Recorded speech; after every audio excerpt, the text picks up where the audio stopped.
네, 이제 4부의 문을 열도록 하겠습니다. 4부에서는 우리 남북한의 회화에 대해서 조금 더 자세하게 이야기하는 시간을 갖도록 하겠습니다. 계속해서 우리 박계리 교수님 나와 계시고요. 우리 1부와 2부에 배웠던 신수경 교수님 또 모셨습니다. 자, 좀 박수 한번 환영할까요? 네, 고맙습니다. 어떻게 제가 시작할까 고민을 하다가 우리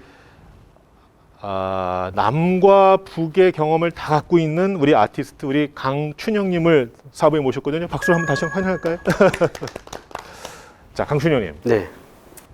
제가 좀 짓궂은데 질문을 하시지 말고 두 분 교수님의 질문을 받고 답변해 주시는 건 어때요? 너무 좋습니다. 너 좋아요?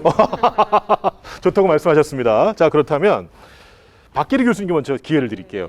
우리 강춘영님께 질문 한번 해보세요. 네. 네, 제가 궁금한 거는 북한은 어렸을 때나 또는 직장 생활에서도 자기가 이제 원하면 여러 소조 활동들을 무료로 할 수 있다 이런 얘기를 많이 들었어요.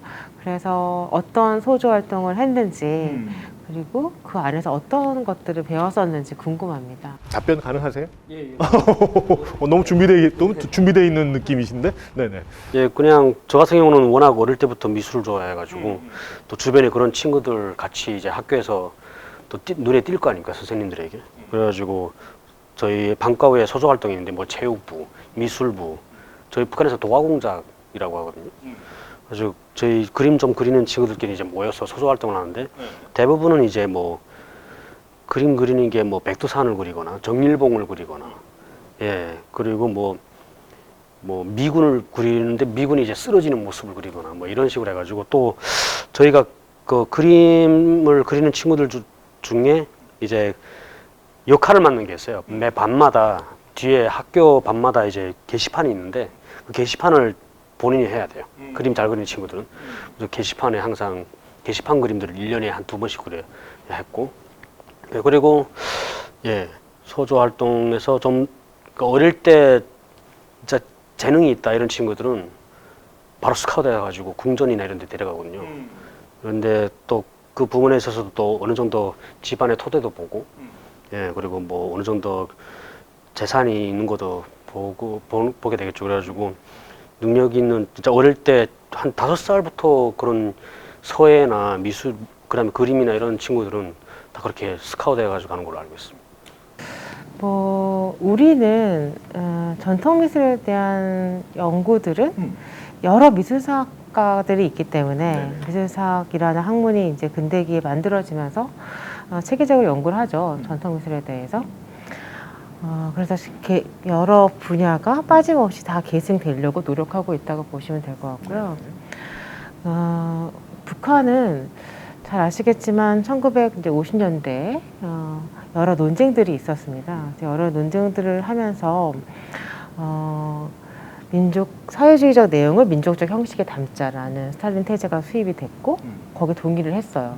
그 민족적 형식 어떤 거를 할까에 대한 여러 토론들이 활발하게 있었는데 결론으로 말씀드리면 결론적으로는 전통을 계급주의적인 관점에서 파악하기로 결정을 내렸어요. 논쟁은 이렇게 있었지만 그러니까 계급주의라는 거는 봉건 지배계급의 문화예술은 척결하고 민중들의 문화예술은 계승하자. 그래서 사실은 전통 중에 일부분이 계승된 거죠. 그래서 이렇게 쭉 오다가 김정일 시대 때 소련의 페레스트로이카가 막 일어나서 동유럽의 여러 사회주의 나라들이 몰락하는 그때쯤이었던 것 같아요. 그럴 때 이제 북한에서 새롭게 들고 나온 슬로건이 우리 민족 제일주의라는 것이 있죠. 우리 민족 제일주의. 네, 우리 민족이 최고야 이런 거죠. 그러니까 다시 민족주의라는 담론이 중심 담론이 된 거죠.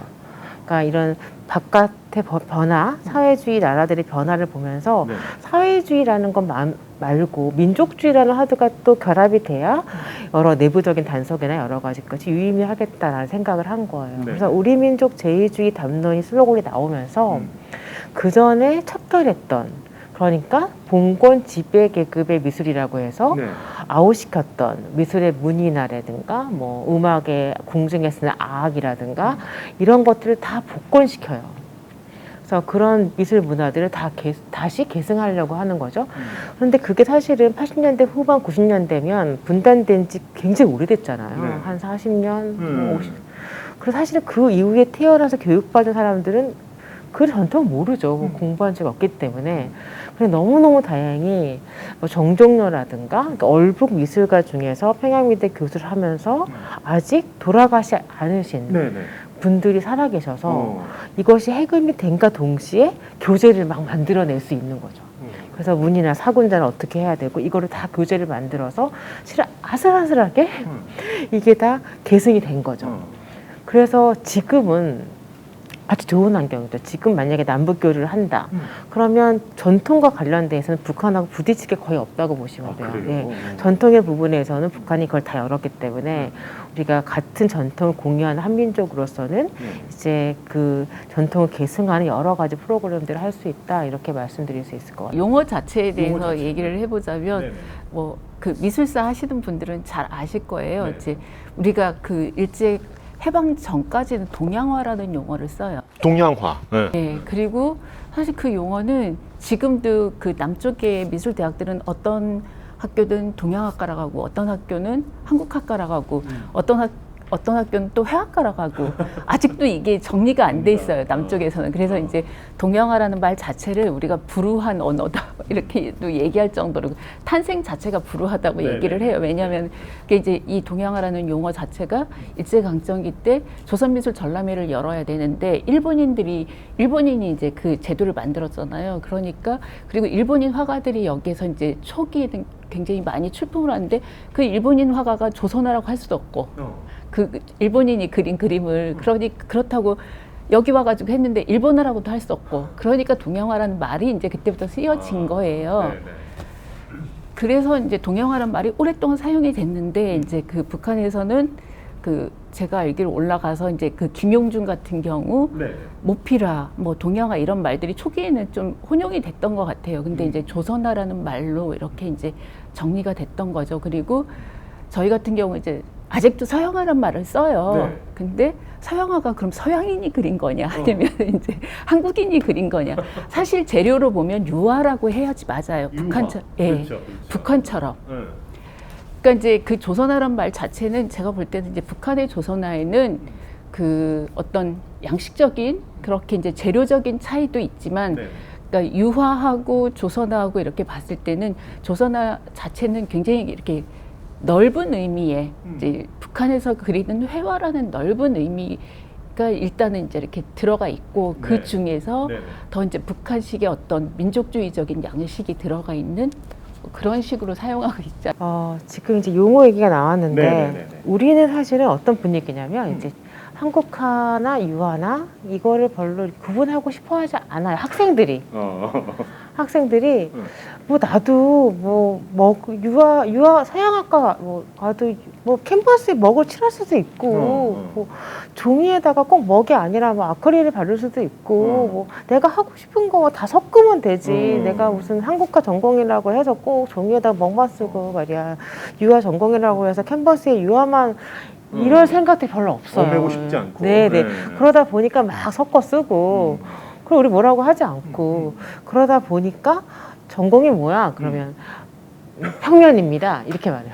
전공이 뭡니까? 설치입니다. 왜냐면 평면이라 이거지. 다 할 수 있다. 네. 그러니까 이거는 근데 내가 하고 싶은 재료를 막 섞어 쓰고. 근데 그런 분위기가 더 강하다. 이렇게 말씀드릴 수 있고요. 그런 맥락에서 북한은 아직도 클래식하게 자기의 그 전통적인 매체 안에서 고민들을 한다. 그래서 유화면 유화에 보다 이제 클래식한 유화만 쓰고 그런 기본적인 매체를 다루는 재료에 대한 고민들이 좀 다르다는 걸 하고요.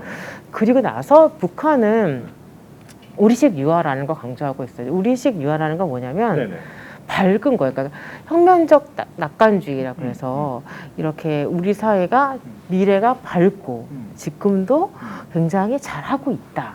이런 이야기 하고 싶어요. 그래서 칙칙하고 막 어둡고 바로크 음악 미술처럼 막 어둡고 밝고 막 이런 거보다는 아주 파스텔조의 고운 색깔의 맑은 그림들. 왜냐하면 북한에서 모든 미학의 기준은 조소나 전통적인 장르에서 결정돼요. 그러니까 예를 들면 한국적 유화를 그려 이렇게 얘기하는 거죠. 그럼 질문이 뭐예요? 한국적인 게 뭔데? 이렇게 되잖아요. 근데 한국적인 게 막 서네미야. 그러면 아 서네미야? 그럼 유화도 서네미가 느끼게 그려 이렇게 되는 거예요. 근데 한국의 미의 특징이 뭐야? 맑고 고운 컬러야. 아 그러면 한국적인 유화가 뭐야? 맑고 고운 유화를 그려 이렇게 돼요. 그러니까 한국적인 거가 뭐야라는 논쟁은 보통 조선화에서 벌어지죠. 그래서 정리가 돼. 그럼 요 미학을 가지고 유화를 그런 식으로 그려라고 하는 프로세스를 갖고 있는데요. 가장 오랫동안 지켜지는 것은 맑고 고운. 네. 맑고 고운. 네, 네. 맑고 고운 컬러의 유화가 우리에게 맞다 이런 생각을 많이 하고 있어요. 그런데 최근에 바뀌어요. 김정은 시대 들어와서 유화다운 유화를 얘기하고 있어요. 유화다운 유화 당연하죠. 근데 그동안 뭐라 그랬어요? 김일성 시대, 김정일 시대 때 계속 한국적, 그러니까 조선적, 그러니까 북한적 유화, 북한적 유화를 계속 그리다 보니까 그 북한적이라는 것은 조선화 베이스의 유화잖아요. 근데 그게 오랫동안 되다 김정은이 갑자기 유화다운 유화.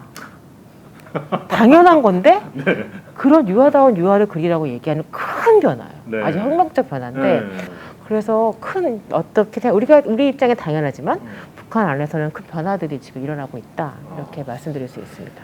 일단 알겠습니다. 얘기가 들으면 들을수록 빠져듭니다.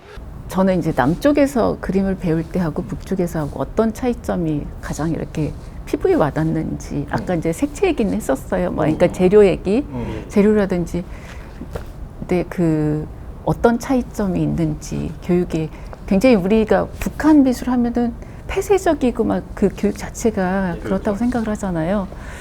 근데 이제 남쪽 아이들은 또 그렇죠. 부모의 억압에 의해서 막 이렇게 공부를 하기 싫어도 해야 되고 막 이런 것들이 있잖아요. 자, 답변 가능합니까? 북에서 언제 오신 거죠? 몇 살 때? 한국은 2002년도요. 2002년. 그러면 그때 당시에 나이가 그때 17살이요. 17살, 18살이요. 18살. 그 17, 18 기준으로 북, 남이잖아요. 그렇죠? 아니 그 또 공백이도 했어요. 공백도 그 말씀 편하게 해 주세요. 예, 13살부터 17살까지는 중국. 중국에서 그러면은 13살 이전은 북, 13살부터 17살까지는 중국, 8살 이후에 남한. 네, 이렇게. 네, 답변 가능하세요? 신 교수님 질문? 예, 뭐 북한에서 교육 과정을 보면 오히려 소묘나 이런 기준에서는 북한이 오히려 더 자유로운 것 같아요. 여기 입시 학원에서 가르치는 완전 딱 고정된 그런 정물화나 이런 것들에 얽매이지 않고 오히려 그런 거에 봤을 때는 더 자유롭고 색깔을 그러니까 원초적인 색을 그냥 그대로 고집하려고 합니다. 북한은 이렇게 색을 수채화를 쓰건 유화를 쓰건 그러니까 파스텔 톤으로 그냥 아예 그냥 여기는 뭐 유화 작품하면 캔버스에 뭐 여러 가지 색깔을 조합해서 톤을 만들잖아요. 근데 웬만해서는 그냥 오리지널 색을 고집해가지고 그 밝게 표현하는 거를 되게 많아갖고요. 근데 여기 오면 너무 다양하게 재료를 혼합하고 막 하니까 그런 데서 차이가 꽤 나는 것 같고요. 그래 저도 중국에 와서 겪어봤을 때도 중국 미술도 가끔씩 봤고 뭐 보면서 느낀 거는 저도 제 톤을 되게 밝게 쓰더라고요. 나중에 작업을 하다 보니까 그래가지고 다른 분들이 이제 이게 북한 기법이냐 뭐 이러는데 저는 북한에 사는 게 13살밖에 안 살았는데 그렇다고 해서 정기교육 받은 적이 없는데 그러니까 제가 어릴 때부터 그 봤던 그 색감 톤이나 그런 작품들의 그런 느낌에서 아무튼 그런 것들이 좀 계속 배제되어서 느끼다 보니까 아마 지금도 저는 파스텔 톤을 많이 고집하면서 작업을 하고 있거든요. 예. 그럼 그렇게 우리가 지금까지 얘기했던 그런 조선화를 주로 그렸어요? 아니면 유화 물감은 아무래도 비싸니까 쓰기? 저는 유화 아크릴을 한국 대학교 와서 알았습니다.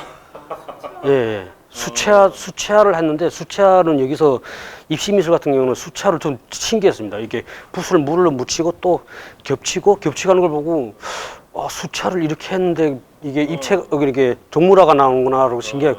원래 북한에 있을 때도 그냥 잎사귀를 그리면 여기서 말하면 이게 겹으로 해가지고 잎사귀를 만드는 게 아니라 저희는 그냥 푹 찍어가지고 진짜 유화처럼 수채화도 물 이렇게 조절을 해가지고 찍어서 그냥 그려버리거든요.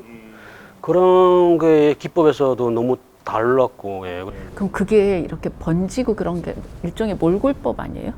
예, 그렇죠. 그런 식으로 해가지고 근데 저는 수채화도 북한에서는 많이 올린다고 생각합니다. 유화처럼 컬러를 계속 쌓아요. 어떻게 보면 좀 중국풍과 좀 제가 했을 때는 아마 좀 중국에서 그리는 동양화랑 너무 비슷하게 많이 따라가는 경향이 있었거든요. 제가 했을 때는. 예. 남한 미술을 하나의 특징으로 얘기하기 어렵잖아요. 다양하잖아요. 그래서 북한 미술도 우리가 자꾸 하나로 생각하는 경향이 있는 것 같아요. 그래서 우리가 막연한 선입감에 또는 자기가 어떠한 경로로 본 어떤 작품, 제 생각에는 그 작품이 좋은 작품이 아닌 확률이 되게 높다고 생각하는데 그냥 좋은 작품이 많이 우리가 교류가 안 됐기 때문에 그걸 가진 선입감 때문에 북한 미술도 딱 하나일 거다 또는 북한 미술도 그냥 위에서 누가 시키면 그릴 거다 거기 안에는 어떤 논증도 없고 뭐 개성도 없고 이 편편일률적이라고 생각하는 것 그런 우리도 안 그렇지 않다는 것에서 시작해야 되지 않을까라는 생각이 저는 듭니다. 네. 막연하게 생각하는 거하고 저희가 또 사실은 북한 미술을 배울 수 있는, 그러니까 우리가 공부할 수 있는 통로가 이렇게 아무래도 이제 문자 활자체를, 그러니까 글을 통해서 보게 되잖아요. 그렇죠. 이제 텍스트를 통해서 공부하다 보니까 한계가 있어요. 그래서 이렇게 어떤 이런 경험이라든지 실제 이제 만나서 이렇게 같이 이야기를 나눠보면 훨씬 더 많은 공감대도 이룰 수 있고 또 제가 이제 늘 이렇게 생각하는 게 제가 월북 작가를 연구를 했다고 했잖아요. 그러면서 이 월북 작가들이 가서 이제 올라가서 활동했던 것들을 보면 결국은 해방기 때 갖고 있었던 어떤 그런 미술 양식이라든지 그런 것들이 계속 유지가 되고 있더라고요. 물론 이제 바뀌긴 하지만 그래서 우리 미술은 결국은 이제 남과 북이 뿌리는 같은 뿌리에서 나왔다. 근데 이제 그게 세월이 갈수록 달라지고 있는 거죠. 예, 그래서 그런 것들이 빨리 이제 조금이라도 더 이렇게 많이 알아갈 수 있는 시간을 계속 만들어야 될 것 같고 더 긴 시간이 가기 전에 이렇게 이제 만나서 뭐 이런 아까 말한 용어부터 시작해서 그런 것들을 계속해서 이렇게 남과 북이 만남을 유지하면서 이렇게 하면 좋지 않을까 그런 생각을 했습니다. 지금까지 우리 박계리 교수님 그리고 우리 신수경 교수님 그리고 아티스트 우리 강춘영님 세 분과 함께했습니다. 좀 아쉽지만 4분 이렇게 매짐을 좀 해야 될 것 같아요. 네, 세 분 고맙습니다.